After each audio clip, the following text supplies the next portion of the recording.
Welcome students to my online history video lessons. Now the topic that we are doing is the formation of the Punjabi Suba.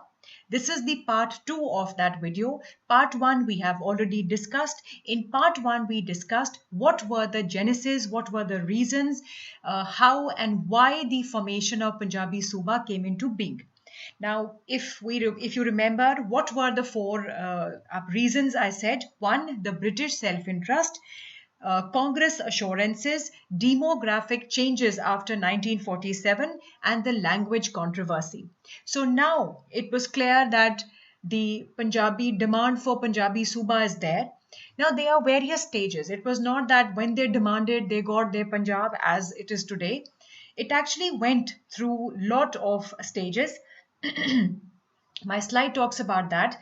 First, the formation of PEPSU, denial of the weightage to Sikh by the Constituent Assembly, then the Sachar family, States Reorganization Commission, Punjabi versus Hindi, demand for Hindi-speaking state for Haryana, regional formula 1956, establishment of regional committees, controversy about the status of the regional committees, formation of parliamentary committee to consider the demand for Punjabi Suba, report of the parliamentary committee on the Punjabi Suba, and finally the Reorganization Act of 1966 and formation of Punjabi Suba. So let's just start with our first slide.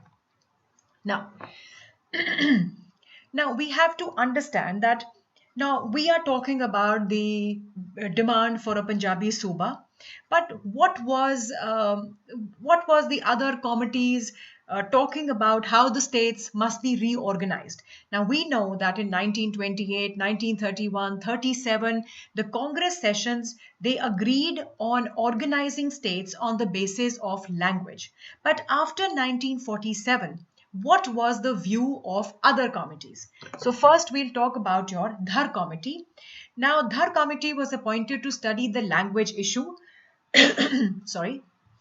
It gave its verdict that language should not be taken as the criteria of reorganization. I would say that again. Dhar committee said that language should not be taken as the criteria of reorganization. Rather, financial efficiency, administrative convenience, and capacity for future development should be considered while organizing these states. The other committee which was formed was your JVP, Jawaharlal Nehru, Vallabhbhai Patel, and Pitabhi Sitaramaiah. Now, what did they say? They also said that states should not be organized on the basis of the language.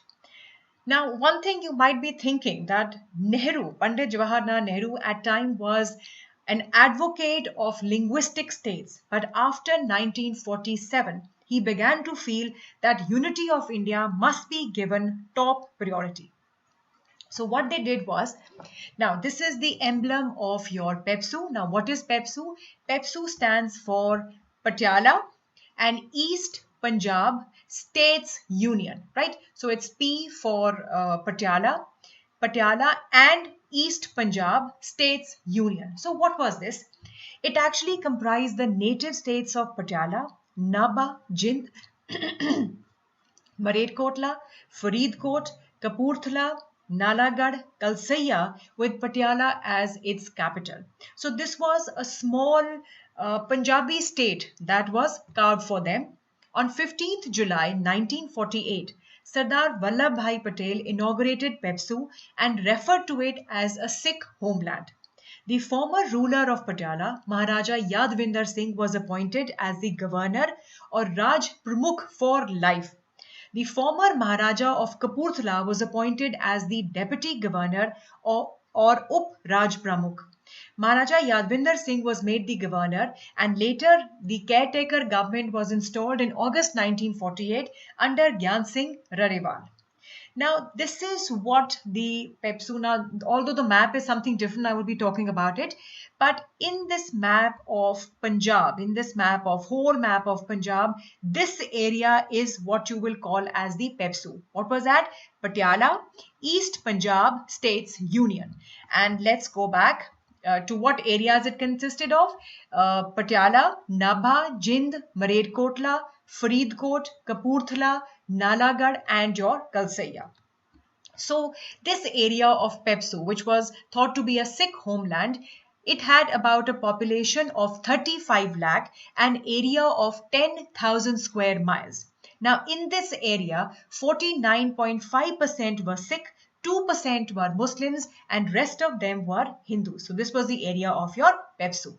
Now, actually, in the formation, you will learn that how I will just give you a little hint, because the map was very attractive and I wanted to add in my slide even before I would talk about it.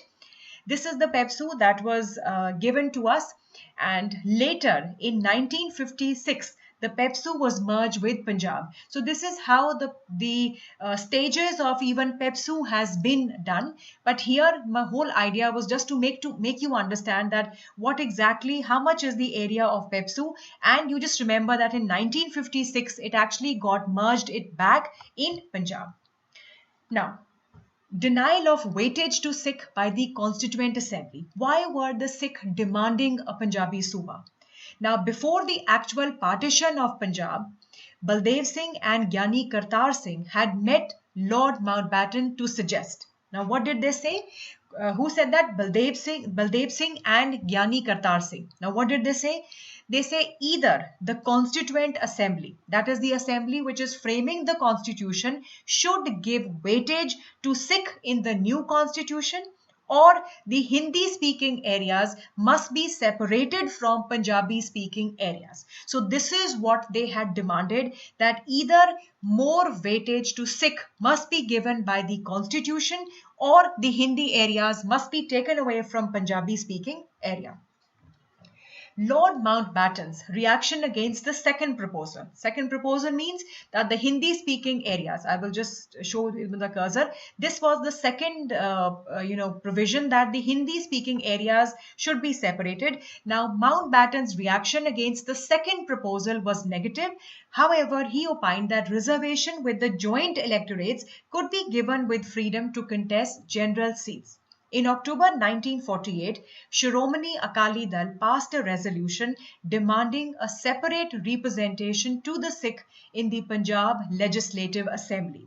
So the formation of Punjabi Suba was now taking in place, with the resolution being passed by Akali Dal, Shiromani Akali Dal in 1948, that Sikh need their separate representation in the Punjab Legislative Assembly. After this, Akali Dal made 13 demands, but these demands were not accepted by the Constituent Assembly of India. It was said that there was no room for weightage to religious minorities, and they favored abolition of all such reservations. So what the Sikh were demanding were not given to them. Sardar Vallabhbhai Patel reminded the Sikh members of the Constituent Assembly that they had agreed that if Sikh would not demand more concessions, then the Sikh backward class will be given the same right as given to the scheduled caste and the scheduled tribes. So what the Vallabhbhai Patel reminded them, that they had agreed that they will not talk about these terms if the backward Sikh were given the same right as the scheduled caste and the scheduled tribes. Now, Gyani Kartar Singh, a prominent Akali leader, opposed it. Now, political situation in the Punjab became further complicated by the attitude of the Hindu leaders. So this is what happened. Just a quick, thing. We talked about the first step in the formation of Punjabi Suba is Pepsu, because Pepsu was referred to as a Sikh homeland, and that was formed on the 15th July 1948. Vallabhbhai Patel, he actually thought that maybe if this is given to them, their demand for a Sikh homeland, a Punjabi Suba, will be fulfilled. Right? This is the area of your Pepsu we talked about. Then we also talked that what the Sikh wanted from the Constituent Assembly, and then now is your Sachar formula. Now, after the partition of Punjab, Punjab was no longer a Muslim state. Now, in 1947, the political triangle was different. There was a communal strive to the whole thing. Now it was based with communal differences between the Hindus and the Sikh. Now, where did this actually start from? In June 1949, the Senate of Punjab University, dominated by Arya Samaj, refused to allow Punjabi in Gurmukhi script or even in Devanagari script as a medium of instruction in school. That means they did not allow Punjabi to be the medium of instruction in school. Now, obviously, this led to great resentment among the Sikh. Consequently, the Punjab government decided to find solution to this problem. And we know now the communal differences were between the Hindus and the Sikh. So Sachar, also Bhim Sen Sachar, the chief minister of Punjab at that time, he offered a formula regarding the medium of instructions in schools in place of Urdu. According to Sachar formula, the study of both Punjabi and Hindi was made compulsory up to 10th, but the choice of medium of instruction was left to the parents, that they could decide for any medium of instruction. Now, majority of the Sikh were happy with the formula, but Akalis criticized that why should the parents be given the right to choose the medium of instruction for the education of their child. Even Arya Samaj and Hindu Mahasabha severely opposed the formula. Then, by this time, what was happening nationally was the States Reorganization Commission came into being. Why? Now, the issue of state language and the choice of medium of instruction in the school got mixed up with the problem of reorganization of state. Now, what happened nationally that this again a reorganization act commission was formed? When P. Sira Ramalu died fasting for the creation of Andhra Pradesh in the end of 1952. Now, on 29 December 1953, now because he wanted to create a separate state, Andhra Pradesh, so in 1953, the Government of India announced the formation of the States Reorganization Commission. There was in 1953 with Justice Fazil Ali as the chairman, H.N. Kunzru and K.M. Panikkar as the members. Now, the people of Punjabi were quite elated. They felt that maybe the States Reorganization Commission is their new answer to the formation of Punjabi Suba, but they also had their fears that will the commission accept their demand or not. Now, Punjabi versus Hindi.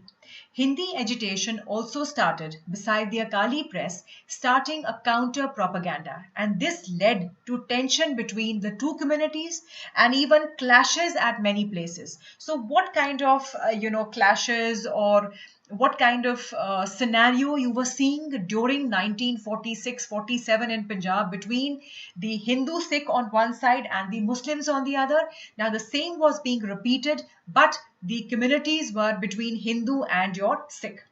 Now commission was ready to take up the case of Punjabi speaking state. Now, obviously, they had to present their case. So, Akali prepared their case on the basis of 1947 census, arguing that an area of 35,000 square miles with a population of 12 million was Punjabi speaking, though the population of Sikh was only less than half. Now the hopes of the Akalis were dashed to ground when the States Reorganization Commission rejected their demand of creating a Punjabi Suba. Now, why did they reject their demand? One, the States Reorganization rejected their demand for Punjabi Suba in its report submitted on 30th September 1955. So just imagine it's only 1955. 10 years later, in 1966, finally the Suba, Punjabi Suba will be formed. Now, why did they reject? It was of the view that formation of Punjabi Suba would not solve the language problem or the script problem. Moreover, imposition of Gurmukhi script would create more problems as the proposed Hindi-speaking state would remain a bilingual. Bilingual means you have your Punjabi-speaking people also and Hindi-speaking, because at that time, some people used Hindi as their medium of writing their papers in Punjab University. So that is what the commission said, that you cannot have Gurmukhi script as the basis for creating a Punjabi Suba, that even if we create Punjabi Suba as they claim, it will still be bilingual, because there are certain people living in Punjab who still use Hindi as their medium of instruction. But it only recommended the merger of Pepsu with the East Punjab. So now, if I just go back to the map that we had done just in the beginning, and I was saying that I will talk about it. Now, this is what the States Reorganization Commission did. That they merged. They did not accept the demand for Punjab that the separate state should be organized. But what they did was they merged Pepsu into East Punjab in 1956, and that commission came into being in 1955. So this is clear. Let's move on to our next slide, right? So this is clear that Pepsu got the States Reorganization Commission did that. Now, see, when the agitation for Punjabi speaking area was there, so people started demanding for a Hindi speaking area also. Now, agitation for the Punjabi speaking province encouraged the movement for a Hindi speaking state of Haryana. The people of Haryana felt that they discriminated against more advanced Punjabis in all matters. Likewise, Himachal Pradesh demanded that they were being exploited by the Punjabi speaking state. They too wanted to safeguard their interests. Then, the regional formula. Akalis launched many agitations for the Punjabi Suba, but the centre, as well as Pratap Singh Caro, the then Chief Minister of Punjab, was totally opposed to it. But they said a compromise was achieved in 1956. Now, a lot of things were happening in 1956. One, the States Reorganization Commission had given its report. It had rejected the demand for Punjabi Suba, but it merged Pepsu, Punjab, East Punjab State Union, with the Punjab. Right? This is one thing they did. And a regional formula was given to them. What was that formula? Punjab was to be bilingual, that is, both the languages will be used, but will be divided into two regions, the Punjabi speaking area and the Hindi. Punjabi will be the official language of the Punjabi region, and Hindi will be the official language of the Hindi region. That means in Punjab, they were creating two independent units, one Punjabi region, one Hindi region. Punjabi region will have their language as Punjabi. The Hindi region will have its language as Hindi. But both the languages were to be promoted by the government. Now, this was what was happening on the language issue. Now, on the political side, what they said was that the Punjab legislature will be there, but in that Punjab legislature, regional committees will be formed for each zone. Like Punjabi region will have its own regional committee. The Hindi region will have its own regional committee, and they were given to legislate 14 important subjects.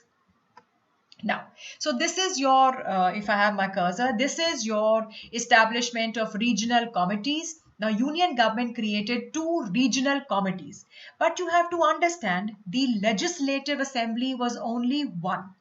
In one, that is your Punjab Legislative Assembly, within that one assembly, two sub-committees were created.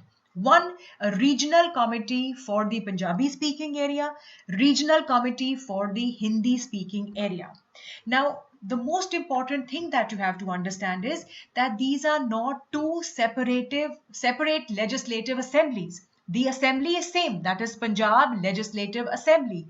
But in this assembly, there are two regional committees. And they were not to work as independent, that Punjabi speaking जो regional committee है वो अलग है, regional committee of Hindi ऐसा नहीं था. इन दोनों को पंजाब लेजिस्लेटिव असेंबली को एडवाइस करना था ताकि कुछ भी ऐसा डिसीजन ना लिया जाए जो किसी भी रीजन को की फीलिंग्स को हर्ट करे.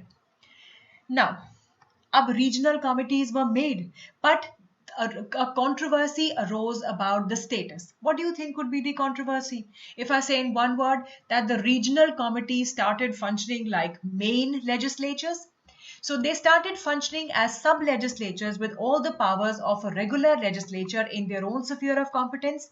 It was contended that they could function like a legislature with their own question hour and press coverage of their proceeding. That is what they started doing. See, they were just created as the regional committee of Punjabi speaking area and Hindi. They were only to advise the Punjab Legislative Assembly. But what they started doing, they started functioning like their respective legislatures. They would have their own question hour and the press coverage of their proceedings.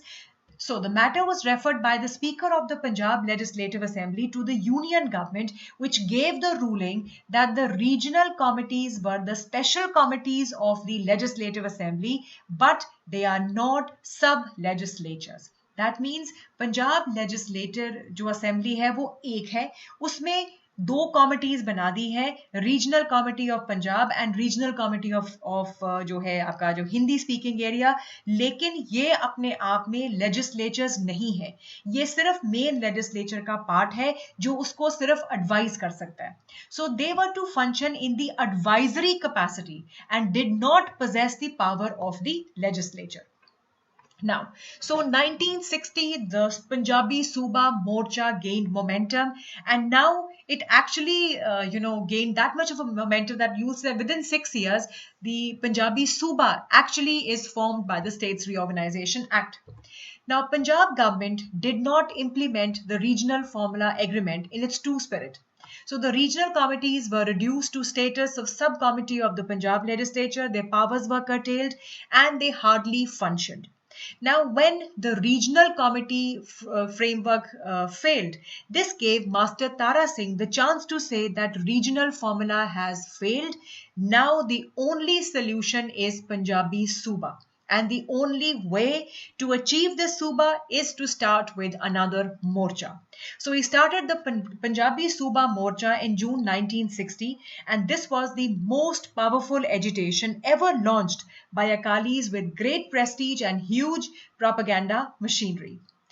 Now, the Punjabi Suba Morcha of 1960, Master Tara Singh was arrested by the Cairo government, and before that he had appointed Sant Fateh Singh, his successor, as the leader of the Morcha. So here we are saying that Master Tara Singh, he says now the Punjabi Suba is the only solution and we have to start the Morcha. But before he starts the Morcha, he's arrested. But before he gets arrested, he appoints Sant Fateh Singh as the leader of the Morcha. Now, Sant Fateh Singh addresses a huge public gathering at Akal Takht. He said the Morcha was for Punjabi speaking state. It was not against Hindus, but against the government, and the Morcha will be passed on the passive resistance. So he said that the Morcha is not against Hindus, it is only for establishing a Punjabi speaking state, and Morcha will be based on passive resistance. In this Morcha, about 50,000 people were arrested. Fateh Singh announced his fast on to death to achieve this objective. It began on the 18th December 1960. Prime Minister Nehru intervened and made his formal announcement that Punjab being the dominant language of the Suba. So he said that. Now that means somewhere down the line, Nehruji gave them the inclination that whatever they are demanding could be, considered. But Pratap Singh Cairo, the Chief Minister of that time, was in no mood to yield. Master Tara Singh again met Nehru on January 7, 1961, and after being assured that government would look into the matter, he urged look into the grievances, urged Sant Fateh Singh. However, the negotiations with the government did not bear fruit. So although Sant Fateh Singh, he actually felt that maybe the government, whatever they are saying, they would agree, but the government, whatever they had thought that the government will do, the government did not pay any heed to their demand for a public, Punjabi Suba. So Master Tara Singh undertook a fast on to death on the 15th August 1961 in the sanctuary of Golden Temple. The government refused to yield. Even when Tara Singh was in fast, the government was in no mood to yield to their demand for a Punjabi Suba. After 43 days, he gave up, after 43 days, he gave up his self-imposed ordeal. Now, while I was just researching about this, when he broke his fast, actually he lost his political career because people were not happy how he undertook the situation at that time. So in this new political scenario, Sant Fateh Singh emerged as the new leader. Now, this whole thing is happening in 1961, but by the time this, the whole issue takes a lot of nationwide attention, that in 1962, the Chinese aggression shelved the Punjabi Suba for the period of emergency. And after that, even when they wanted to pick up the issue of Punjabi Suba, Nehru's death in 1964, Pratap Singh Karo's death in 1965 greatly disillusioned the movement. However, Sant Fateh Singh met Lal Bahadur Shastri, the new Prime Minister then, but even then he could not get any positive assurance from him. To secure a speedy national decision, Sant Fateh Singh declared on August 16, 1965, his determination to fast from September 10, 1965, to go in for self-immolation after fasting for 15 days. But before the final date was fixed by Sant, the Pakistani, they launched a massive attack on India. And in this, although the demand for Punjabi Suba saw a very bad time in terms of Chinese aggression in 1962, Nehru's death in 1964, Pratap Singh Karo's death in 1965, and now when they were about, Sant Fateh Singh was about to have his fast, or he would go for the self-immolation. At that time, Pakistan made a massive attack. Although the Punjabis were fighting for their Punjabi Suba attack, but their contribution in the army was commendable. With the achievement of ceasefire on the Indo-Pak border on 26 September 1965, the central government finally took the first step. They announced the formation of the parliamentary committee under the chairmanship of Lok Sabha Speaker Sardar Hukam Singh, and a special cabinet subcommittee whose members were Y.B. Chavan, Indira Gandhi and Mahavir Tyagi. Now, why did government form this parliamentary committee? One, they wanted to investigate. Two, they wanted to discuss. And then finally make recommendations for the demand of the Punjabi Suba. That, do you think it is important? What is the political scenario? This is what the committee was to discuss.